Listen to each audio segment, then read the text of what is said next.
दोस्तों, मेरा नाम श्रेयाश है और मैं कर्नाटक राज्य का रहने वाला हूँ। दोस्तों, ये जो घटना मेरे साथ घटी वो 2004 की बात है। तब मैं सिक्योरिटी गार्ड की नौकरी करता था। दोस्तों, मेरी मासिक सैलरी 8,000 रुपये थी, जो कि बहुत ही कम थी और बड़ी मुश्किल से घर चलता था। दोस्तों, हम जिस एजेंसी में काम करते थे वो एजेंसी हमें कहीं भी किसी भी जगह सिक्योरिटी गार्ड के लिए खड़ा कर देती थी।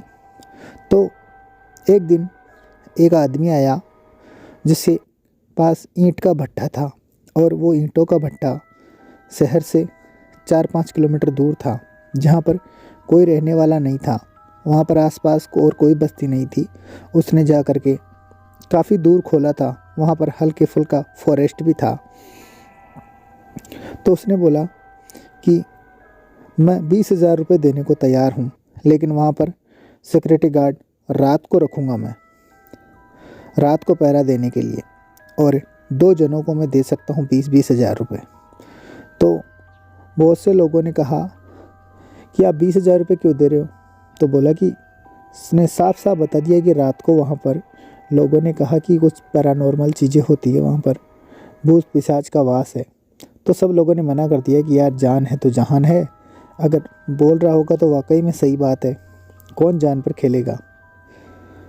लेकिन मैं और एक मेरा दोस्त बन गया था वहाँ पर, दुर्गेश। उसको डर नहीं लगता था, वो जान पर खेल के उसको पैसा चाहिए कुछ भी कर लेता था। तो उसने मुझे भी तैयार कर लिया। उन दिनों मुझे पैसे की काफ़ी ज़रूरत थी, मेरी बीवी की डिलीवरी होने वाली थी। तो मैंने सोचा यार चल, दुर्गेश चल रहा तो अपन भी चल लेते हैं। तो हम लोगों ने, हमारा इंचार्ज था, उससे बात कर ली कि ठीक है हम चले जाएंगे। तो उसने बोला कि देखो, तुम है ना कन्फर्म करके हाँ करो, मैं उस आदमी की बात भी रख लूँ और फिर तुम छोड़ दो तो अच्छी बात नहीं है। तो हमने कहा कि ठीक है, आज हम शाम को सोच लेंगे।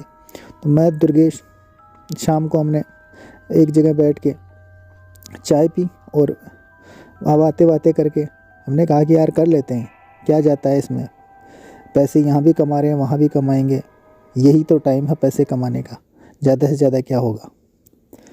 तो हमने हामी भर दी और जैसा कि तय था दूसरे दिन जाना था ही। तो रात को 8 बजे से लेके सुबह के 8 बजे तक हमारा काम था। 8 बजे बाद में वो जो उसका ओनर था और 2-4 उसके वहाँ पर कर्मचारी थे जो सुबह ईंट बेचने का काम करते थे, वो आ जाते थे। तो रात को 8 बजे से लेके सुबह के 8 बजे तक हमारी ड्यूटी हुआ करती थी वहाँ पर। दोस्तों, वो हमें सिर्फ 3 महीने के लिए हायर किया था उसने, क्योंकि 3 महीने तक भट्ठा बंद रहता है, मतलब उसमें कंस्ट्रक्शन नहीं होता। ईंटें तो बिकती रहती है लेकिन कंस्ट्रक्शन नहीं होता। और 3 महीने बाद में वहाँ पर लेबर आ जाती है, तो 100-150 लोग वहीं पर रहते हैं।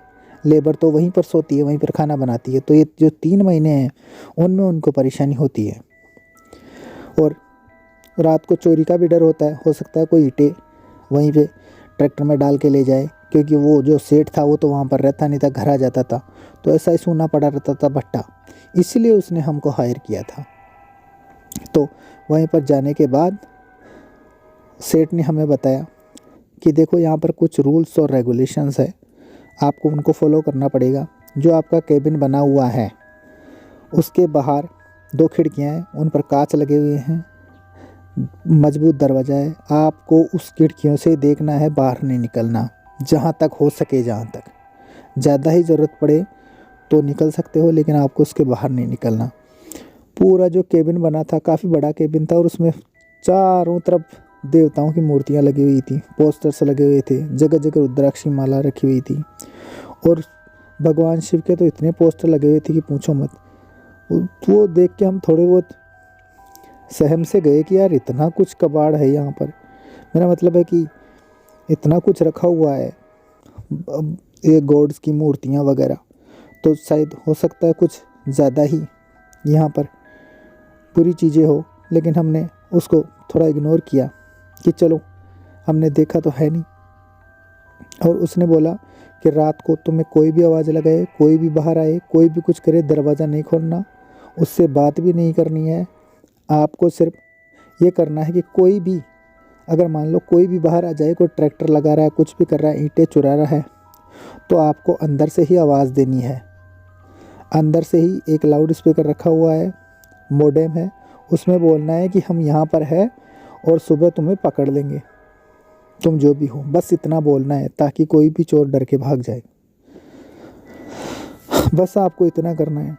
रात को अगर तुम राउंड देने जाओ तो दोनों साथ जाना और किसी से भी बात मत करना।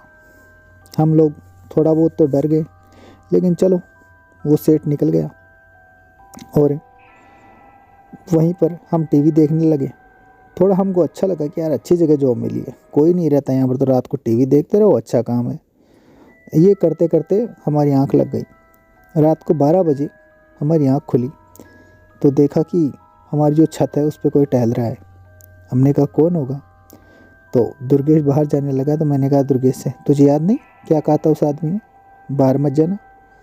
दुर्गेश ने कहा यार देख के तो आते हैं ना कौन है।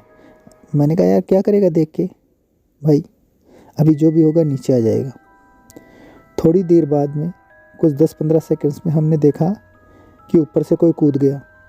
तो हमने विंडो के पास जा कर के देखा तो एक आदमी बिल्कुल पतला सा, जिसने शरीर पर कुछ भी नहीं पहन रखा है और वो पूरा सफ़ेद है और उसकी आंखों की जगह काले गड्ढे हैं। वो बाहर इधर उधर देख रहा है, हमारी तरफ देख के मुस्कुरा रहा था। उसके होठ काफ़ी लंबे थे और उनमें से उसके दांत दिख रहे थे जो कि काफ़ी गंदे थे, और वो अपनी जीभ को अपने पूरे चेहरे पर घुमा रहा था। ये देख के हम लोगों का तो कलेजा ही बाहर निकल गया। यार ये क्या चीज़ है, उस आदमी ने तो बिल्कुल सच कहा था। हमने सोचा हमने यहाँ के आकर के बहुत बड़ी गलती कर दी। वो आदमी हमारे पास में आ गया, दरवाजे के पास में, और दरवाजे को पीटने लगा। हम लोग एक जगह बैठ के दुबक के, थोड़ी देर बाद में उसने पीटना बंद कर दिया। तो हमने हिम्मत करके जाके विंडो के पास देखा तो वहाँ पर तो कोई नहीं था। हमने चैन की सांस ली। फिर थोड़ी देर बाद में हम बैठे ही थे और बाहर देखा कि एक औरत दूसरी औरत के बाल पकड़ के घसीट के ले जा रही है, उसको मारे जा रही है, और वो औरत रोए जा रही है और दूसरी औरत बड़ी ही डरावनी हंसी हंस रही है।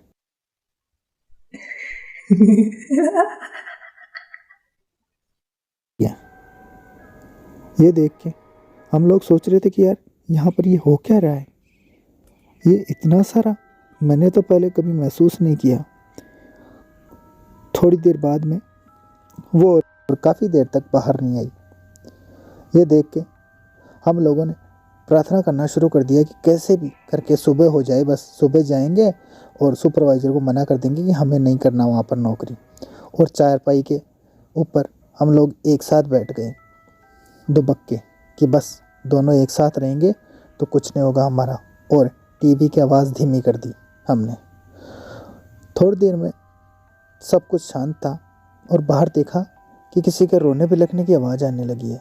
हम लोगों ने हिम्मत करके विंडो से बाहर देखा तो देखा कि 10 औरतें और आदमी एक तरफ है, 10 औरतें आदमी एक तरफ है, और एक दूसरे पर ईंटें फेंक रहे हैं।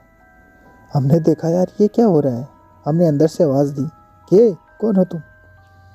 तो दुर्गेश ने बोला तुझे समझ में नहीं आ रहा, वो इंसान नहीं है, क्यों बिना फालतू के उनको परेशान कर रहा है, वो हमारी तरफ आ जाएंगे।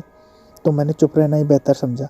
इतनी देर में एक जने ने हमारी तरफ देखा और देख करके अजीब तरह से मुस्कुराया और फिर एक दूसरे पर ईंटें फेंकने लगे।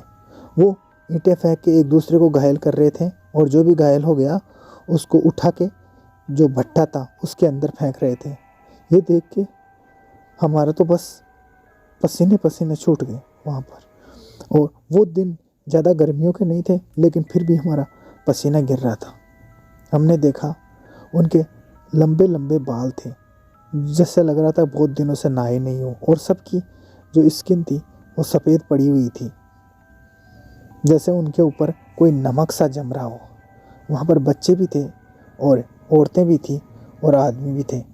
थोड़ी देर तक उनका ये लड़ना करना चलता रहा और उसके बाद वो पता नहीं कहाँ गायब हो गए। हमने विंडो से बाहर देखा तो बहुत सारी ईंटें टूटी पड़ी हुई थी। अब हम बस यही सोच रहे थे कि बस सूरज की पहली किरण दिख जाए उसके बाद तो हम लोग यहाँ पर आना पसंद नहीं करेंगे। जैसे तैसे वो रात हमने गुजारी और सुबह हम तो बिना बोले ही वहाँ से निकल गए। थोड़ी देर घर पहुँचे, 2-3 घंटे सोया और वापस अपनी एजेंसी पे आ गए दोनों।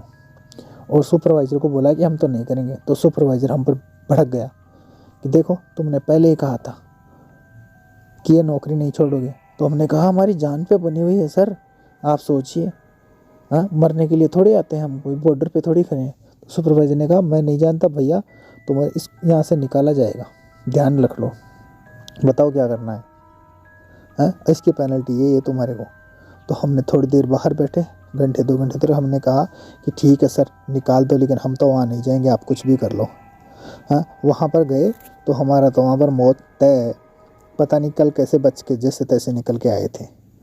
तो सुपरवाइजर ने कहा ठीक है अब भैया तुम घर ही रहो। तो काफ़ी परेशानी हुई, पैसों की तो सख्त ज़रूरत थी और एक एजेंसी से निकाल दिया। लेकिन 4-5 दिन बाद में हमें वापस बुलावा आ गया कि तुम्हें वापस ज्वाइन करना है, तुम्हें बुला लिया। वहाँ पर सुपरवाइज़र के पास गए तो सुपरवाइज़र ने बोला कि देखो तुम्हें सोच समझ के ज्वाइन करना चाहिए था, ये मैं तुम्हें मौका दे रहा हूँ कि तुम वापस अपने काम पे लौट सको। तो हमने कहा कि सर हमने मजबूरी में छोड़ा है, वरना हम कोई लापरवाह आदमी नहीं है। और फिर हमने अपनी एजेंसी वापस ज्वाइन कर ली। तो दोस्तों ये थी आज की कहानी।